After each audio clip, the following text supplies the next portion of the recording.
My dad ripped up my $50,000 scholarship in my face and told me to be more like your brother. That night, I packed a trash bag, took my shoebox of hidden savings, and left home for good. Yesterday, he called me sobbing from his car.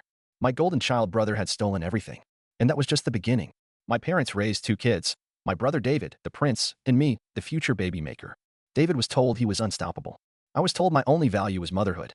When I got a $50,000 scholarship at 16, I thought I'd finally made them proud. Instead, my dad tore it up, raised his fist, and said, "You should be pregnant by now." Days later, they bought David a $50,000 BMW. Image matters for men, Dad said. That night, when he actually slapped me for crying, I knew I was done. By 18, I'd saved up $8,000 in secret from babysitting, tutoring, even making acrylics at school. When I told them I was leaving for college, they locked me in my room for 2 days.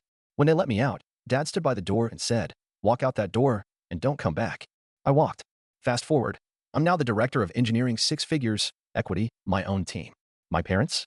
They erased me from family photos. David?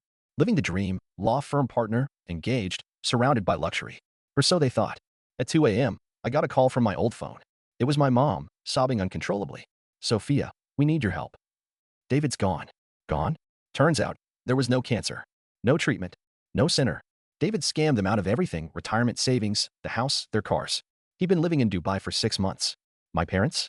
Sleeping in their car. We met at a Denny's. They looked like strangers, shrunken, gray, clutching trash bags. I handed my dad my business card. He stared at it, trembling. "You made it. Without us. Despite us. I got them an apartment. Nothing fancy, just survival." Mom cried when she signed the lease. "We gave the wrong child everything." "No," I said. "You gave the right child nothing, and look what I built from it." The next day, I came home and 4 men were waiting in my apartment. They weren't there for me. They were there for David. He owed them $10,000. Apparently, he'd given them my address as collateral. I gave them $6,000 and promised the rest tomorrow. But inside, I was burning. I'd spent years wondering who would finally knock sense into David. Turns out, it was going to be me. I texted David. He replied with laughing emojis and a selfie by an infinity pool. On his wrist? Dad's Rolex. I video called him. He answered shirtless, grinning, lounging like he was on vacation. "Family's complicated, huh?" he said, mocking me for helping our parents. That's when I knew. This wasn't desperation. This was strategy. David wasn't spiraling. He was orchestrating. Security footage showed the collectors, professional, organized. Miguel, my building's guard, warned me. He handed me a number, Rico, a guy who used to run with crews like that. I called. Rico told me David owed $50,000 to 6 different groups, using each of us as his backup. I wasn't a sister. I was a human shield. I dug deeper. Found a laptop David left at my parents' place.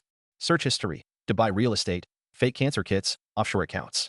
Found my old diary. He'd highlighted entries where I mentioned saving money. He'd planned this for years. His ex-fiancée told me he'd stolen $40,000 from her grandmother. His law firm quietly fired him after $200,000 went missing from client funds. I built a dossier, 47 pages.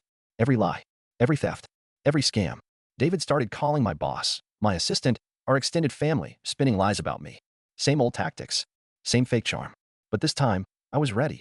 I launched a private site, The Truth About David. Receipts, audio, screenshots.